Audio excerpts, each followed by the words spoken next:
Hello everyone, welcome to IAS point. आज हम लोग यहाँ पे बात करने वाले हैं अपना जो कार्यपालिका से रिलेटेड चैप्टर चल रहा है उसमें से देखेंगे स्थायी कार्यपालिका के बारे में। ठीक है, क्योंकि अभी जिस कार्यपालिका की बात कर रहे थे वहाँ पे हमने ये देखा कि कार्यपालिका क्या होती है, उसके काम क्या होते हैं, उसके कितने प्रकार होते हैं। ठीक है, उसमें कौन कौन से मतलब पद शामिल होते हैं, लेकिन वो सारे के सारे अस्थायी थे क्योंकि प्रधानमंत्री हो, राष्ट्रपति हो, उपराष्ट्रपति हो, इनका क्या है कि एक टाइम फिक्स है कि या तो इनकी जो है 5 वर्ष की या 6 वर्ष की उम्र मतलब कि जो मतलब जिस टाइम से वो पद ग्रहण करते हैं उस टाइम से लेकर जब तक का इनका क्या होता है कि 5 साल तक का या 6 साल तक जो भी होता है कि कार्यकाल पूरा होता है, या कि उनकी एज जो 65 या 62 होती है वो कंप्लीट हो जाए, जो भी पहले हो, तो उन्हें इस्तीफा देना पड़ता है। यानी कि ये मान के चलिए कि निश्चित टाइम के लिए होते हैं, तो इन्हें हम अस्थायी कह सकते हैं, लेकिन स्थायी नहीं कह सकते। ठीक है, लेकिन इसमें से एक है स्थायी कार्यपालिका जो नौकरशाही होती है। इससे आज हम लोग समझने वाले हैं कि क्या कैसे इसमें है। लेकिन उससे पहले आप लोगों के लिए इम्पोर्टेंट बात है, जो भी यूपीएसआई की तैयारी कर रहे हैं तो ये उनके लिए है। यूपीएसआई के पूरे जो नोट्स है वो सिलेबस वाइज तैयार किए गए हैं और यहाँ पे 250 प्लस पीडीएफ आपको मिल जाएंगे। और इसमें 250 पीडीएफ का मतलब क्या है कि इतना ज़्यादा आप ये मत समझिएगा, क्योंकि इसमें क्या आपका सिलेबस जितना भी है, हिंदी हो चाहे वो कंप्यूटर से रिलेटेड आपके जो भी नॉलेज है, या जीके हो, जीएस हो, यूपी स्पेशल की बात हो, यहाँ पे रीजनिंग, मैथ, सारी चीज़ें एक ही जगह पे आपको बिल्कुल अच्छे तरीके से प्रिपेयर की गई नोट्स उपलब्ध करा दी जाएंगी। तो आप में से जो भी इंटरेस्टेड हो और कोई भी मटेरियल नहीं मिल पा रहा हो, आपको समझ में नहीं आ रहा हो कैसे करें एंड देना चाहते हैं, तो कोई ऐसी बड़ी बात नहीं है, आप परचेज कर सकते हैं, बहुत महंगा भी नहीं है। तो इसमें से आप ये व्हाट्सअप नंबर है तो इसमें एसएमएस करके या तो कॉल करके आप पूरी जानकारी डिटेल में ले सकते हैं एंड इसे आप परचेज कर सकते हैं। ठीक है, तो जो कर रहे हैं उनके लिए है और आपको कहीं इसके अलावा कहीं और भटकने की फिर ज़रूरत नहीं पड़ेगी। ये आपको पूरा कंप्लीट सिलेबस यहाँ पे मिल जाएगा। ठीक है, सो अब आते हैं अपने चैप्टर पे और यहाँ जो इसमें बात कर रहे थे अभी हम नौकरशाही के बारे में। ठीक है, यानी स्थायी कार्यपालिका। तो ये दोनों बातें आप याद रखिएगा कि स्थायी कार्यपालिका इसे क्या कहते हैं, क्योंकि इसका ये रहता है कि एक तो ये इलेक्टेड मेंबर नहीं होते हैं, ये सेलेक्टेड मेंबर होते हैं। जो नौकरशाह होते हैं, जैसे आप यूपीएससी की तैयारी कर रहे हो, कोई यूपीएसआई की तैयारी कर रहा है, या कि हम बात करें तो मतलब अदर स्टेट के लिए, कोई पुलिस के लिए, कोई एसआई के लिए, कोई इंस्पेक्टर के लिए, कोई किसी के लिए मतलब तैयारी कर रहे हैं, तो आप एग्ज़ाम देंगे। एग्ज़ाम देने के बाद क्या होगा कि वहाँ से फिर हम सेलेक्ट किए जाएंगे। लेकिन इलेक्टेड मेंबर का क्या हुआ कि उन्हें हम चुन के भेज रहे हैं वहाँ पे, लेकिन यहाँ पे हमें सेलेक्ट किया जा रहा है हमारी योग्यता के आधार पर। और इसमें से इनका टाइम ये फिक्स नहीं होता है कि आपको बस 5 साल तक ही आपका कार्यकाल होगा, या तो आपकी एज 65 वर्ष हो जाती है उस तक आपका कार्यकाल होगा। ठीक है, तो इसमें से सबके लिए एक ही एज रखी जाती है कि जब उनका यदि बात करें कि जो रिटायरमेंट की एज होती है उस तक वो रहते हैं, चाहे वो 21 साल की उम्र में आप पद ग्रहण करें और जाके 65 वर्ष 62 वर्ष तक आप वहाँ पे आसानी से रह सकते हैं, कोई भी वहाँ पे हटाने वाला नहीं होता है। तो ये पंचवर्षीय योजना की तरह नहीं कि आज मतलब जो भी हमारे चुनाव होते हैं कि हर 5 साल में तो ऐसे चुनाव हुए और हमें हटा दिया गया, तो ऐसा कुछ नहीं है। सरकारें बदलती रहती हैं लेकिन हमारा काम वही रहता है। तो इसमें क्या होता है, जो नौकरशाही होती है, मंत्रियों के निर्णय को कौन लागू करता है, क्योंकि मंत्री सिर्फ निर्णय लेते हैं, नियम कानून बनाते हैं, लेकिन उसे लागू कौन करता है या करवाता है। तो शासन के कार्यकारी अंग में प्रधानमंत्री, मंत्रीगण और नौकरशाही या प्रशासनिक मशीनरी का एक विशाल संगठन सम्मिलित होता है। इस ढांचे और सैन्य सेवाओं में अंतर करने के लिए इसे नागरिक सेवा कहते हैं। ठीक है, यानी सिविल सर्विस जो कहते हैं आप लोग, तो इसे क्या कहते हैं, नागरिक सेवा कहते हैं। सरकार के स्थायी कर्मचारी के रूप में कार्य करने वाले प्रशिक्षित और प्रवीण अधिकारी नीतियों को बनाने तथा उसे लागू करने में मंत्रियों का सहयोग करते हैं। यानी ये क्या करते हैं कि नीतियों को बनाने, उससे लागू करने में मंत्रियों का सहयोग करते हैं। और लोकतंत्र में निर्वाचित प्रतिनिधि और मंत्रीगण सरकार के प्रभारी होते हैं और प्रशासन उनके नियंत्रण और देखरेख में होता है। और उसके बाद देखें हम कि संसदीय शासन में विधायिका प्रशासन को क्या करती है, नियंत्रित करती है। यह मंत्री की भी जिम्मेदारी होती है कि यहाँ पे वह प्रशासन पर राजनीतिक नियंत्रण बनाए रखे। भारत में क्या होता है कि एक दक्ष प्रशासनिक मशीनरी मौजूद है, लेकिन यह मशीनरी यदि हम देखें कि राजनीतिक रूप से उत्तरदायी है और नौकरशाही से भी अपेक्षा की जाती है कि वह राजनीतिक रूप से तटस्थ हो। यानी कि इसमें क्या है कि सीधा सा मतलब ये समझिए आप कि जब भी निर्णय लिए जाते हैं, नियम कानून बनाए जाते हैं, तो ये क्या करते हैं, मंत्रियों की हेल्प करते हैं। ठीक है, तो सारा काम यही नौकरशाह वाले ही करते हैं। बस उनका वही होता है कि जो उन्हें अभी इसमें बनाना है कि बिल पारित करना, सहमति देनी है, देन उसके बाद जो उसकी प्रोसेस होती है वो एंडिंग तक ले जाना, और जब वो पास हो जाता है तो फिर लागू कराने का काम भी कौन करता है, लागू कराने का काम भी हमारे ये नौकरशाह ही करते हैं। ठीक है, तो यहाँ पे यदि हम देखें कि जो भी इसमें बिल बन रहे हैं, जो भी एक्ट आ रहे हैं, जो भी अधिनियम आ रहे हैं, चाहे मोटर व्हीकल एक्ट की आप ले लीजिए, तो इनमें सब में क्या होता है कि पहले जो इसमें बहुत ही प्रशिक्षित लोग पार्टिसिपेट करते हैं। आप ये मत समझ के चलिएगा कि मंत्रियों के पास इतना दिमाग है कि वो सारी चीज़ें कर दे रहे हैं, जी नहीं। आप और हम जो अभी मतलब कि दिन के 24 घंटे में से 18 घंटे जो पढ़ाई को दे रहे हैं, 14 घंटे जो पढ़ाई को दे रहे हैं, दिमाग उनका वहाँ पे चलता है। ठीक है, इन मंत्रियों और मिनिस्टरों का नहीं। तो इनके दिमाग से ही सारे काम होते हैं, किस तरीके से योजना बनानी है, कैसे वो सलाह देते हैं उनको कि ऐसा ऐसा करना है, देन फिर वो अपना करते हैं। ठीक है, तो सब कुछ इनका ही होता है। और इनके बाद पूरी प्रोसेस की क्या कैसे यदि हम कैसे करते हैं, तो इसका हम अच्छे तरीके से, सही तरीके से, इसीलिए आपने सुना होगा कई टॉपर्स कहते हैं कि जब भी हम मेंस के क्वेश्चन लिखते हैं तो बिना मांगे ही हमें सुझाव देना पड़ता है। ठीक है, तो वो आंसर हमारा बहुत अच्छा हो जाता है।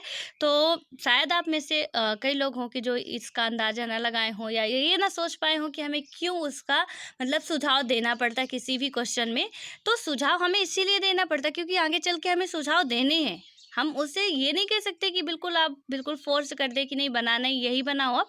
लेकिन हाँ, सुझाव हमारे ही होते हैं, हम ही सुझाव देते हैं कि क्या कैसे करना है। यदि सिचुएशन ऐसी बिगड़ रही है कहीं पे भी, तो फिर हमें इसमें क्या करना चाहिए। तो ये एक नौकरशाही होते हैं जो उन्हें सुझाव देते हैं कि ऐसा ऐसा करना है, इस सेक्टर में ऐसे सुधार करने चाहिए कि मोटर व्हीकल एक्ट जो पुराना था उसमें यदि लोग नहीं मान रहे हैं, एक्सीडेंट जो प्रॉब्लम है वो बढ़ती जा रही है, तो हमें क्या करना है, इसमें हम और बढ़ा देते हैं, 2 गुना कर देते हैं, कुछ और इसकी प्रोसेस बना देते हैं ताकि लोग मानने के लिए मजबूर हो जाएं। ठीक है, तो उनका ही दिमाग चलता है। तो यहाँ पे यदि हम लोग ऐसा कर रहे हैं कि नहीं मंत्री जी ने ऐसा कर दिया, उन्होंने ऐसा कर दिया, उनके पीछे रियल में किसी और का ही हाथ होता है, जो कि पहले से ही, क्योंकि आपको पता है कि एक जो मंत्री होता है, कोई मतलब उनके एजुकेशन का कोई लेवल नहीं होता, वो कितने पढ़े लिखे होते, बहुत ही कम होंगे जो 12th या कॉलेज किए होंगे। ठीक है, और जो कॉलेज या 12th किए होंगे तो वो जल्दी मंत्री बनने की खैर सोचते भी नहीं है। तो इसमें से आप सोच सकते हैं कि उनका दिमाग कहाँ तक जाएगा। हालांकि हम ऐसा नहीं कहते कि उन बिल्कुल ही बुद्धि भ्रष्ट होती है उनकी, लेकिन हाँ, जितने भी नियम कानून जो भी बनाए जाते हैं तो कहीं ना कहीं नौकरशाह के द्वारा ही सुझाए जाते हैं, मतलब सुझाव दिए जाते हैं। एंड जब सारी प्रोसेस कंप्लीट हो जाती है तो उन्हें लागू कराने का काम भी कौन करता है, एक नौकरशाही करता है, यानी कि एक सिविल सर्वेंट ही वो सारे काम करते हैं। और इसका अर्थ यह है कि यदि हम आगे बात करें, नौकरशाही नीतियों पर विचार करते समय किसी राजनीतिक दृष्टिकोण का समर्थन नहीं करेगी। हम कहते हैं ना, हम एक यूपीएससी के स्टूडेंट है, हमें किसी भी पर्टिकुलर एक राजनीति पे नहीं जाना है, यानी कि किसी भी पार्टी के हम समर्थक नहीं हो सकते। मैं भी कई बार आपको बोल चुकी हूँ कि हमें यूपीएससी के स्टूडेंट है, हमें यूपीएससी पास करना है, हमें किसी पार्टी का मेंबर नहीं बनना है। एंड हमारे लिए भला होगा कि हम कभी भी किसी एक पार्टी के क्या हो मतलब फेवर में ना जाएं, तो ही अच्छा होगा। और इसमें यही बताया गया है कि प्रजातंत्र में यह संभव है कि जो भी यदि हम देखें इसमें कि किसी एक पार्टी का यानी कि राजनीतिक दृष्टिकोण का वो समर्थक नहीं होना चाहिए, ठीक है, समर्थन नहीं करेगा। प्रजातंत्र में ये संभव है कि कोई पार्टी चुनाव में हार जाए और नई सरकार पिछली सरकार की नीतियों की जगह नई नीतियां अपनाना चाहे। यानी कि ऐसा अब हमारे जो लोकतंत्र में या प्रजातंत्र में ऐसा सिस्टम है कि मतलब 5 साल बाद उसे जाना ही है, हार गई तो ठीक है, नहीं हारी तो भी उसे जाना ही है। यदि इस पंचवर्षीय में इनका है कार्यकाल, मोदी जी का है, नेक्स्ट पंचवर्षीय में आ रहे तो कोई दूसरे आ जा रहे हैं, राहुल जी आ जा रहे हैं, तो उसके बाद क्या करना, हमें तो स्थायी रूप से रहना है ना। जो नेता हैं, जो लीडर हैं, वो तो बदलते रहेंगे, हर 5 साल में नए आते रहेंगे, आपके चाहे स्टेट में हो चाहे आपके सेंटर में हो। लेकिन हमें क्या करना पड़ेगा, यदि हम किसी एक पार्टी के समर्थक हो गए तो प्रॉब्लम हो जाएगी, क्योंकि आज बीजेपी की सरकार है, कल कांग्रेस की होगी, परसों आम आदमी पार्टी की होगी। तो फिर हम यदि बीजेपी के समर्थक निकल गए तो हमारे लिए बहुत बड़ी समस्या खड़ी हो जाएगी, क्योंकि हम तो बेहतर काम नहीं कर पाएंगे। तो दूसरी बात कि यहाँ पे जो भी उस टाइम सत्ता पे रहते हैं, क्योंकि एक नौकरशाह के ऊपर राजनीतिक दबाव जितना रहता है उतना तो उसे अपने लाइफ में भी कभी दबाव नहीं होता, ठीक है। और उसके बाद क्या होता है कि ऐसी स्थिति में प्रशासनिक मशीनरी की जिम्मेदारी है कि वह नई सरकार को अपनी नीति बनाने और उसे लागू करने में मदद करे। कि जैसे मान लीजिए कि स्वच्छ भारत अभियान मोदी जी चला रहे हैं, ठीक है, लेकिन राहुल जी की सरकार आती है, उन्हें लगता है कि हमें इसको कुछ दूसरे तरीके से चलाना चाहिए, शुद्ध भारत अभियान चलाना चाहिए, कुछ और चलाना चाहिए। तो वो क्या करेंगे, कुछ अलग तरीके से करने की कोशिश करेंगे। तो यहाँ पे आपकी और हमारी रिस्पॉन्सिबिलिटी सिर्फ इतनी है सुझाव देने की। हमें ये नहीं कहने की जो मतलब रिस्पॉन्सिबिलिटी मिली हुई है कि नहीं उस बार अच्छा चल रहा था, आप इसे बिल्कुल संशोधित नहीं कर सकते हैं, इसमें आप कुछ भी नहीं कर सकते हैं।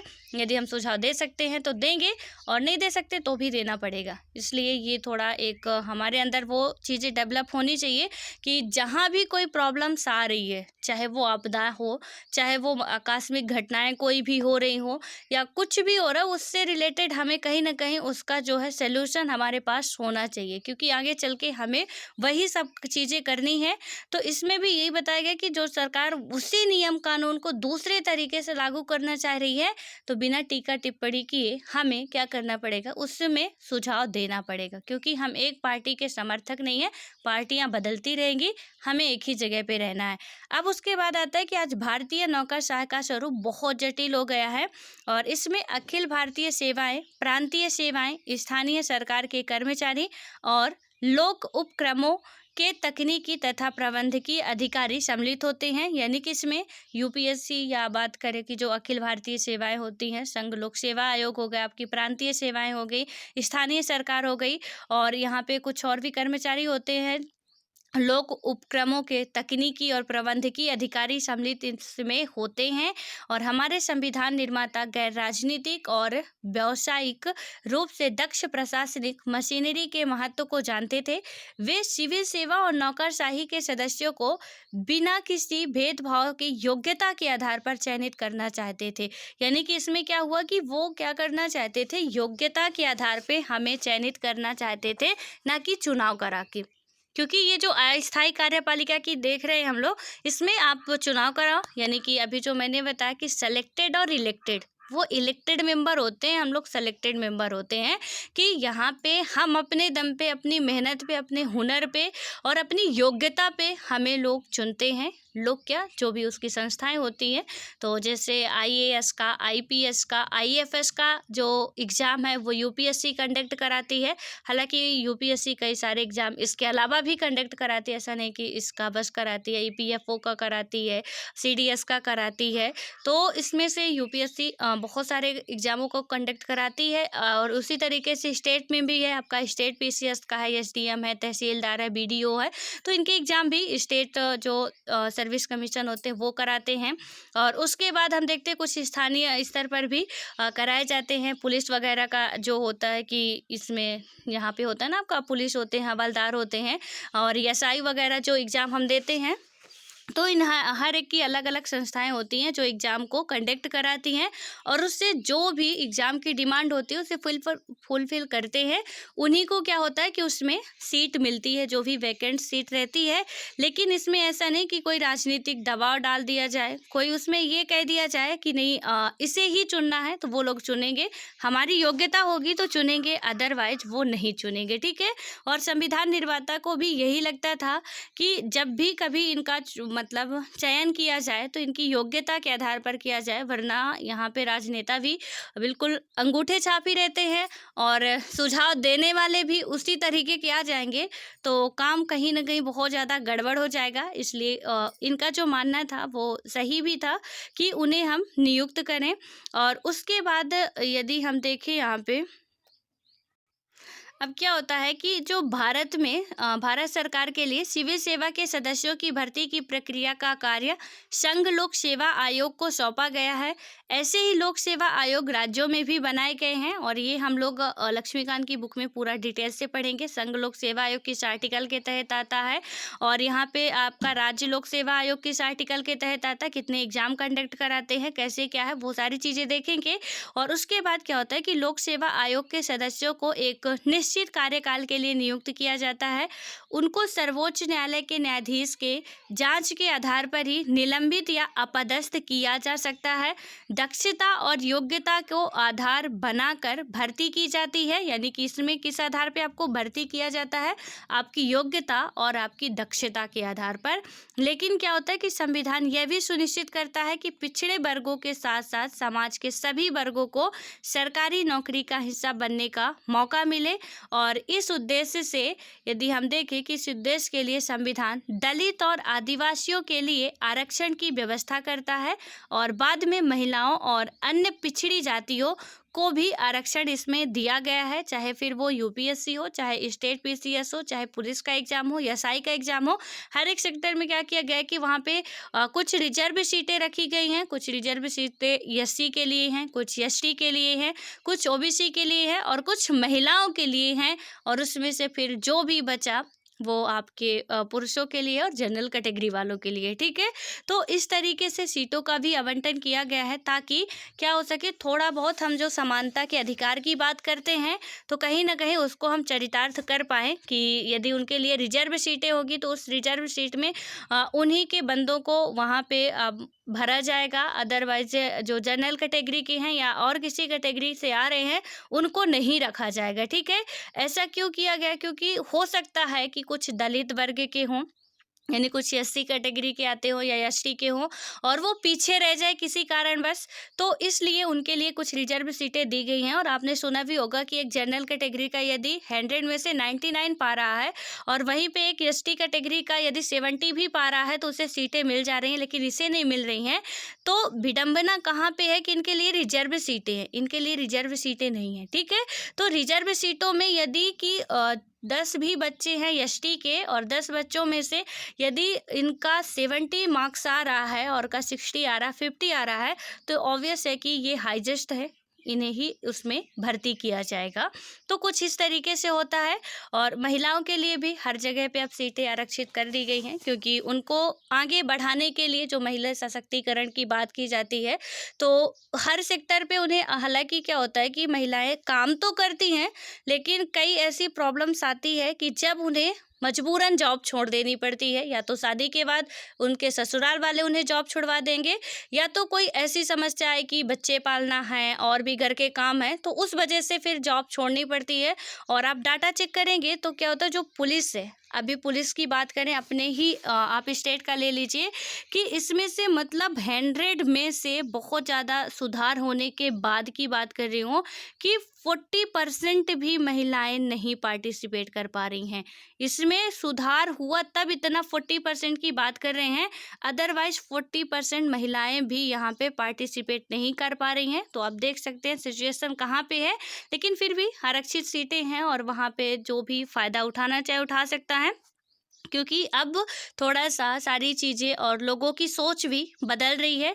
देन उसके बाद क्या होता है कि इन प्रावधानों से यह सुनिश्चित होता है कि नौकरशाही में सभी समूहों का प्रतिनिधित्व होगा तथा सामाजिक असमानताएँ सिविल सेवा यानी कि जो आपकी सिविल सर्विस होती है उसमें भर्ती के मार्ग में रोड़ा नहीं बनेगी। तो जो सामाजिक असमानताएँ होती हैं, जो हमारे समाज में बना के रखा गया है, वो हिंदू है, वो मुस्लिम है, वो ब्राह्मण है, वो क्षत्रिय है, वो शूद्र है, वो वैश्य है। तो यहाँ पे जो इन्हें जाति के आधार पर, धर्म के आधार पर बाँट के रखे हैं, तो ऐसे ही एक गवर्नमेंट पद के लिए उन्हें ना झेलना पड़े, इसलिए इसमें रिजर्व सीटें रखी गई हैं ताकि सामाजिक असमानताएँ ना आए। उसके बाद क्या होता है यहाँ पे कि भारतीय प्रशासनिक सेवा यानी कि आईएएस तथा भारतीय पुलिस सेवा आईपीएस के लिए उम्मीदवारों का चयन संघ लोक सेवा आयोग यानी कि यूनियन सर्विस कमीशन या यूपीएससी का रहता है। और ये अधिकारी प्रांतीय स्तर पर शीर्षस्थ यानी कि आपके प्रांतीय स्तर पर ये क्या होते हैं, सर्वोच्च पद पे होते हैं और नौकरशाही की रीढ़ होते हैं ये। यानी कि आपके प्रांतीय स्तर पर नौकरशाही की इन्हें रीढ़ कहा जाता है। आपको शायद पता हो कि पहले क्या होता था कि एक जिले का अधिकारी कलेक्टर उस जिले में सरकार का सबसे महत्वपूर्ण अधिकारी होता था। यानी कि एक जिले का जो डिस्ट्रिक्ट मजिस्ट्रेट होता है वो क्या होता है, उस जिले की ना संपूर्ण रिस्पॉन्सिबिलिटी उसकी होती है। मान लीजिए कि वो पूरे जिले का पापा है, ठीक है। जैसे घर में हमारे पापा की रिस्पॉन्सिबिलिटी होती है कि पूरे घर को संभालना है, किस तरीके से करना, क्या नियम कानून यहाँ पे हमें लागू कराने हैं, कैसे हमें व्यवस्थाएं बनानी है, कैसे किसको क्या ज़रूरत है वो सारी देख रेख करनी है। उसी तरीके से एक डीएम की भी यही जिम्मेदारी होती है, एक जिले का वो मालिक होता है, ठीक है। और आप में से जो भी बनेंगे तो हो सकता है कि आप में से भी किसी को डीएम का पद मिले तो आप भी उस डिस्ट्रिक्ट के क्या होंगे, एक हेड होंगे। पूरा डिस्ट्रिक्ट आपके कंट्रोल पे होगा और आप जैसा चाहें तो उसे स्वर्ग बना सकते हैं और उसे नर्क भी बना सकते हैं। उसके बाद क्या होता है कि क्या आप जानते हैं कि जिला अधिकारी सामान्यतः आईएएस स्तर का अधिकारी होता है और वह केंद्र सरकार द्वारा बनाई गई सेवा शर्तों से नियंत्रित होता है। यानी कि आईपीएस यदि आप बने तो कलेक्टर का पद आपको नहीं मिलेगा। आईएएस यानी कि जो 100+ तक रैंक आती है और जिनकी, तो क्योंकि रैंक के आधार पर दिया जाता है कि हाईएस्ट रैंक आ रही है तो आपको आईएएस मिलेगा, उसके बाद आईपीएस मिलेगा, उसके बाद यदि और भी लोअर रैंक है तो आपको आईएफएस दिया जाता है, ठीक है। तो इसमें से यही बहुत से लोग कहते हैं कि हमें तो बस आईएएस ही चाहिए। तो इसका यही रीज़न है कि हमें एक डिस्ट्रिक्ट का मजिस्ट्रेट बनना है तो उसके लिए हमें रैंक अपनी बहुत अच्छी बनानी पड़ेगी, तब जाके कहीं हमें कलेक्टर का पद मिल सकता है।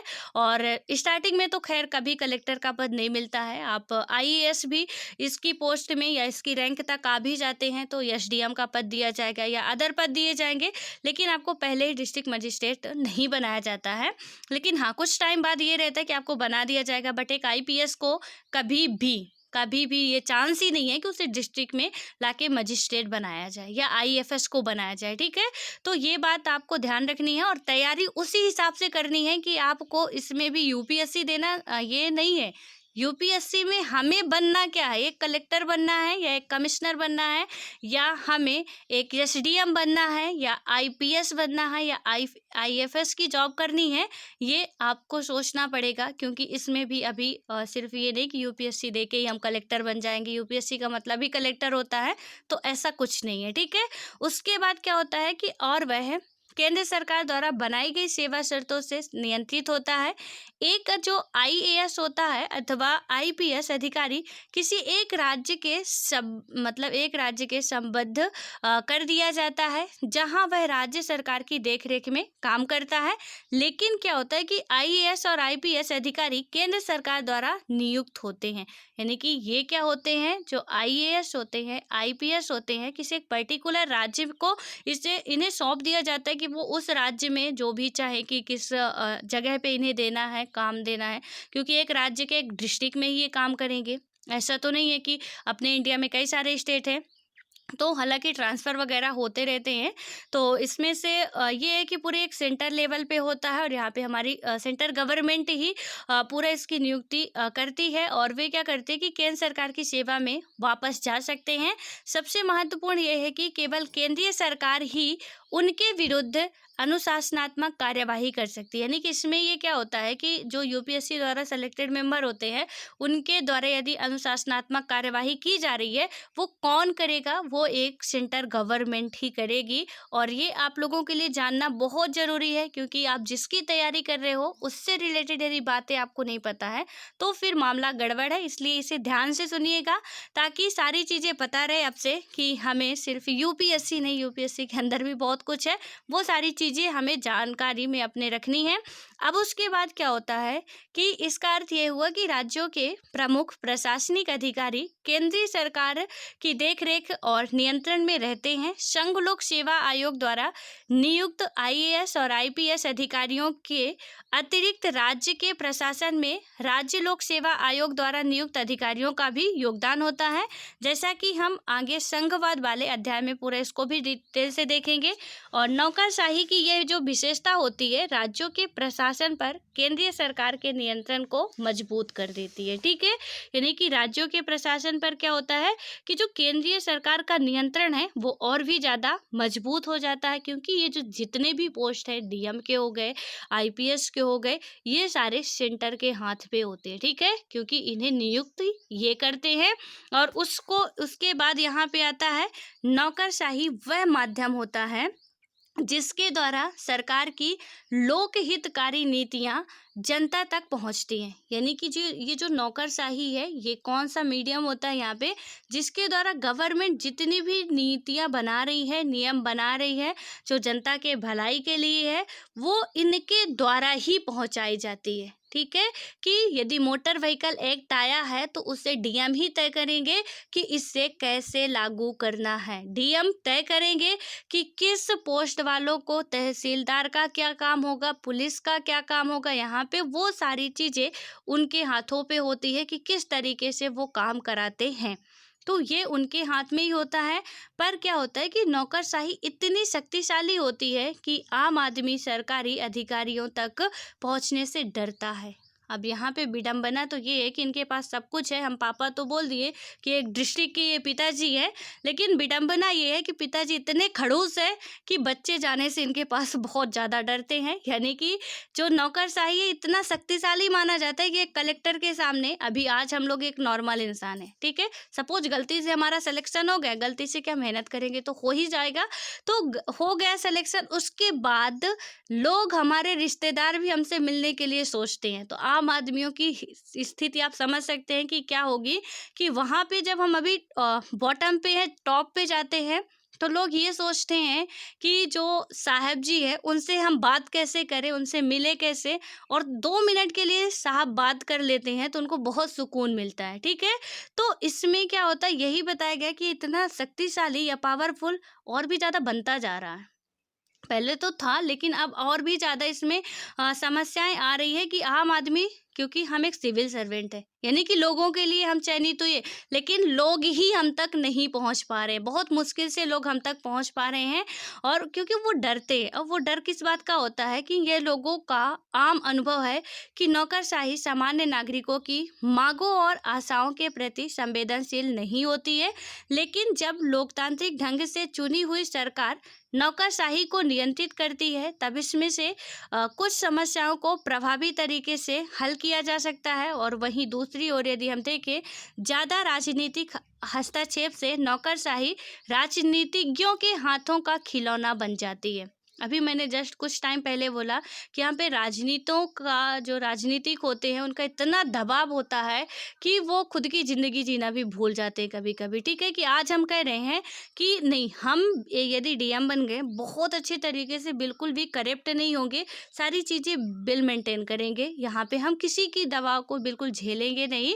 तो खरे जी हैं, उनका एग्जाम्पल आप देख सकते हैं कि कम से कम नहीं तो 50 बार उन्हें ट्रांसफ़र किया गया। एक ईमानदार व्यक्ति को कोई झेल नहीं सकता है। ठीक है, और उनकी ईमानदारी ही उन्हें, अब क्योंकि इनके पास तो इतनी पावर नहीं कि उन्हें पद से निकाल सके, क्योंकि आप देख रहे हो अभी हम स्थायी कार्यपालिका के मेंबर, ऐसे वैसे मेंबर नहीं है, हम किसी लोगों के द्वारा चुने हुए नहीं हैं, हम अपने दम पे सेलेक्ट हुए हैं, ठीक है। तो किसी भी राजनीति के पास जो भी राजनीतिक होते हैं उनके पास ये पावर नहीं होती कि हमें वो निकाल सके। हाँ, इतना होता है कि वो हमारा ट्रांसफ़र करा देते हैं, और ट्रांसफ़र कराने में भी काफ़ी चीज़ें सब उलट-पलट जाती हैं, सब कुछ नया फिर से वही, तो इसमें भी दिक्कत होती है, पर ठीक है। और यहाँ पे ये जो बताया गया अभी कि ज़्यादातर और सिचुएशन आज और भी ख़राब होती जा रही। कई बार यूपीएससी में ये क्वेश्चन भी पूछा गया है, और ये क्या बताया गया कि नौकरशाही राजनीतिज्ञों के हाथ का खिलौना बनती जा रही है। और ये सही है कि राजनीतिज्ञों के, क्योंकि एक डीएम का जो कंट्रोल है वो किसके हाथ में होता है, वो वहाँ के मंत्री या मिनिस्टर के हाथ में होता है, ठीक है। यहाँ पे जो वो कहते हैं, जिस तरीके से वो चलाना चाहते हैं, एक डिस्ट्रिक्ट के जो डीएम होते हैं उसी तरीके से कहीं ना कहीं चलते हैं। और वही डीएम अभी आप लोग भी बनेंगे, जो कि बहुत ईमानदार बनने की सोच रहे होंगे कि हम बनेंगे, हम ऐसा करेंगे वैसा करेंगे, और उस पोस्ट में पहुंचने के बाद फिर पता चलता है कि हम अब कैसा करेंगे, क्योंकि या तो अपनी पोस्ट बचानी है या तो अपना जो काम है उसे करना है। तो किस तरीके से करना है, एथिक्स पढ़ेंगे तो वहाँ ऐसे कुछ ये घुमाऊ क्वेश्चन बहुत ज़्यादा आते हैं, और इंटरव्यू में भी कुछ ऐसा पूछा जाता है कि राजनीतिक दबाव चल रहा है और आपको ऐसा काम करना ही है, यदि नहीं मानते हो तो आपके ऊपर बहुत बुरा प्रेशर है कि फिर हम देख लेंगे, बाहर निकलो तो फिर उस सिचुएशन में आप क्या करेंगे, ठीक है। तो ये सारी चीज़ें आपको समझ के चलनी है। होता क्या है, हालांकि संविधान ने क्या किया कि भर्ती के लिए एक स्वतंत्र मशीनरी बनाई, लेकिन अनेक लोगों का मानना है कि सरकारी कर्मचारियों को अपने कार्यों के संपादन में राजनीतिक हस्तक्षेप से बचाने की कोई व्यवस्था नहीं है, अभी भी नहीं है। और यह भी महसूस किया जाता है कि जनता के प्रति नौकरशाही का उत्तरदायित्व सुनिश्चित करने के लिए पर्याप्त प्रावधान नहीं है। और यहाँ पे क्या होता है, जैसे अभी हमने बताया ना कि आम आदमी डरते हैं क्योंकि इनके पर्याप्त प्रावधान ही नहीं है। एक तो ये प्रावधान नहीं है कि राजनीति कितना इसमें हावी हो सकती है या कितना नहीं, इसमें पूरा कंट्रोल तो वो अपना बना के चलती है, ठीक है।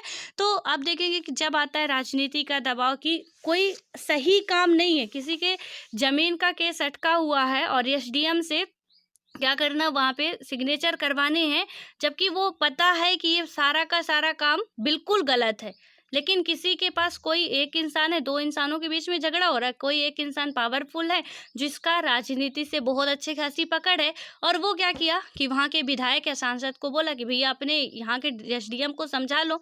तो वो क्या करेंगे कि मतलब गलत काम को भी एसडीएम को कहेंगे कि आपको इसमें सिग्नेचर करना ही है यदि आपको यहाँ अभी बने रहना है तो, ठीक है। तो वो नहीं, उनकी मजबूरी है, वो वहाँ पे सिग्नेचर करेंगे। अब वो उनकी सोच पे डिपेंड करता है कि सिग्नेचर किस आधार पे करते हैं, अपने बचाव को रखते हुए वो सिग्नेचर करते हैं या कि दूसरे पक्ष को भी हानि ना हो उस तरीके से करते हैं, कैसे अपने ब्रेन का यूज कर पाते हैं उस टाइम पे। क्योंकि यहाँ पे सबसे ज़्यादा होता है ना कि हम अभी तो बहुत खुश होते हैं कि नहीं कर लेंगे, कुछ तो ऐसा होता है कि जॉब पाने के बाद भी छोड़ देते हैं। यही समस्याएं सारी आती है क्योंकि इतना कोई झेल नहीं पाता है, और इसलिए हमें हर तरीके से बिल्कुल प्रिपेयर होना चाहिए, मेंटली, फिजिकली, हर एक एंगल से। तब जाके हम इसमें बहुत अच्छे तरीके से तो नहीं कर सकते, लेकिन हाँ अच्छे तरीके से काम कर पाएंगे। हर एक तरीके का प्रेशर सहते हुए भी हम बेहतर काम करने की कोशिश तो कर सकते हैं, ठीक है।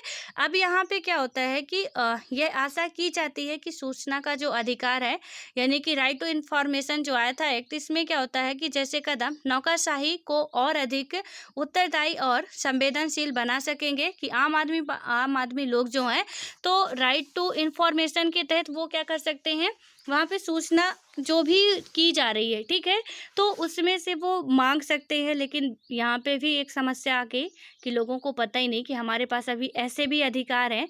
तो बहुत सारी चीज़ें दी गई हैं, लेकिन अवेयरनेस की कमी के कारण यहाँ पे हमें जो आम आदमी होते हैं उन्हें ये पता नहीं होता कि क्या क्या चीज़ें हमारे लिए बनाई गई हैं, ठीक है, कि हमारे एसडीएम क्या कर रहे हैं, डीएम क्या कर रहे हैं, कैसी योजनाएं आई हैं, क्या लागू करवा रहे हैं, क्या नहीं लागू करवा रहे हैं, पूरा का पूरा जानने का हमें हक है। और वो यदि नहीं देते हैं तो उनके खिलाफ हमें कार्यवाही करवाने का भी हक है। लेकिन हमें तो सबसे बड़ी बात कि सबसे पहले तो पता होना चाहिए कि राइट टू इन्फॉर्मेशन नाम का कोई हमारे पास ऐसा शक्ति भी आई हुई है, हमें मिली हुई है, जिसका यूज हम कर सकते हैं कि यहाँ पे इनके द्वारा ऐसा काम किया जा रहा है, क्यों किया जा रहा है, हमें जानने का अधिकार है और उन्हें बताना पड़ेगा, सारी डिटेल्स देनी पड़ेगी। एक बार एक क्वेश्चन आया था कि यहाँ पे जो नौकरशाह होते हैं, ठीक है, कि आप किसी भी तहसील के या किसी भी डिस्ट्रिक्ट के, मान लीजिए कि एसडीएम या डीएमओ, ठीक है। अब इसमें से क्या हो रहा है कि समस्या यहाँ पे ये आ रही है कि आपसे मांगा जा रहा है एक ऐसा दस्तावेज जहाँ पे आपको लगता है वो व्यक्ति क्या है कि इसमें उस व्यक्ति से खतरा है। हमें पता है कि उस व्यक्ति से खतरा है कि वो व्यक्ति कहीं ना कहीं देशद्रोही की तरह काम कर रहा है, और उसने यदि राइट टू इन्फॉर्मेशन के तहत हमसे मांगने की कोशिश कर रहा है तो उसमें से हमें पता है कि हमारे देश को, राष्ट्र को खतरा हो सकता है, लेकिन हमें क्या करना पड़ेगा, उसे वो अधिकार के तहत उसे हमें पूरी की पूरी डिटेल्स देनी पड़ेगी। उस दस्तावेज के बारे में जितना भी है हमें उसे बताना पड़ेगा, लेकिन अब बताना किस तरीके से पड़ेगा वो आप पे डिपेंड करता है कि थोड़ा सा हम सारी चीज़ें पहले से ही अपने बचाव में ही बात करेंगे, ताकि ना तो इस तरीके से करें कि यदि इसे तो इन्फॉर्मेशन दे रहे हैं क्योंकि इसका अधिकार है ये, लेकिन उसके बाद ये कुछ कदम उठा रहा है तो हम कुछ ऐसा पहले से ही कर ले ताकि इसे हम कंट्रोल भी कर पाएँ। ठीक है, तो ऐसे भी क्वेश्चन बहुत ज़्यादा पूछे जाते हैं और एक नौकरशाह के लिए ये तो सारी चीज़ें बहुत ही क्रिटिकल होती हैं। तो आप लोग इसे समझ के चलिएगा एंड ये आई होप कि बहुत अच्छा चैप्टर रहा होगा। अब इसमें आता है मतलब इसका जो कंक्लूजन है कि ओवरऑल हमने समझा क्या, यहाँ पे है कि आधुनिक कार्यपालिका सरकार की एक अत्यंत शक्तिशाली संस्था है। सभी प्रकार की सरकारों में, सरकार के यदि हम सभी प्रकार की जो भी हमारी गवर्नमेंट है उनमें क्या होता है कि सरकार के अन्य अंगों की अपेक्षा कार्यपालिका ज़्यादा शक्तिशाली होती है और इससे कार्यपालिका पर लोकतांत्रिक नियंत्रण की आवश्यकता बढ़ जाती है। हमारे संविधान निर्माताओं की यह दूरदृष्टि ही थी कि उन्होंने कार्यपालिका को विधायिका के नियमित नियंत्रण और देखरेख में रखा है। इस प्रकार क्या होता है कि एक संसदीय कार्यपालिका का चयन किया गया और समय समय पर होने वाले चुनाव, शक्तियों के प्रयोग पर संवैधानिक अंकुश और लोकतांत्रिक राजनीति ने यह सुनिश्चित किया है कि भारत में कार्यपालिका अनुत्तरदायी ना होगी। ठीक है, तो इसमें से ये जो कार्यपालिका इसमें बताया गया है कि काफ़ी मतलब ये इम्पोर्टेंट है और काफ़ी इसमें से आप देख रहे हैं कि राष्ट्रपति हो, प्रधानमंत्री हो, उपराष्ट्रपति हो या कि एक सिविल सर्वेंट हो, ठीक है। और नौकरशाह में सिर्फ और सिर्फ एक डीएम की बात नहीं की जाती है। नौकरशाह में आपके जितने भी टॉप से लेके बॉटम तक के अधिकारी होते हैं, जो भी नियम कानून को लागू कराने की जिम्मेदारी जिनके कंधों पे होती है, वो सारे के सारे आपके नौकरशाह होते हैं। ठीक है, तो यहाँ पे आप जो जीएस पेपर 2 है उसका जो प्रीवियस ईयर के क्वेश्चन पेपर है उसे उठा के देखिएगा। कई मतलब 1-2 बार इसमें से ऐसा क्वेश्चन बना गया है कि जो नौकरशाह है वो राजनीति के हाथों की कहीं ना कहीं कठपुतली बन के रह गई है। इसमें से आपका क्या सुझाव है, या इसकी व्याख्यात्मक तुलना कीजिए या इसकी आलोचनात्मक तुलना कीजिए, तो उस तरीके से क्वेश्चन बनते हैं। तो ये चीज़ें हमें समझ के चलनी है एंड आई होप कि ये चैप्टर आपको पूरा समझ में आया होगा, और नहीं आया तो 1 से 2 बार आप वीडियो देखिएगा, बहुत अच्छे तरीके से समझ में आ जाएगा। अब यहाँ पे हमारा नेक्स्ट चैप्टर स्टार्ट होगा और इसमें हम पढ़ेंगे विधायिका। ठीक है, तो सरकार के अभी अंगों के बारे में ही चर्चा कर रहे थे। तो कार्यपालिका, विधायिका और न्यायपालिका होते हैं। तो कार्यपालिका तो हमने कंप्लीट किया, अब आता है विधायिका। विधायिका के बारे में भी हम लोग अच्छे तरीके से ही समझने की कोशिश करेंगे। सो बस आप लोग उसे पढ़ते रहिए और रिवाइज करते रहिए। फिर मिलते हैं नेक्स्ट वीडियो में।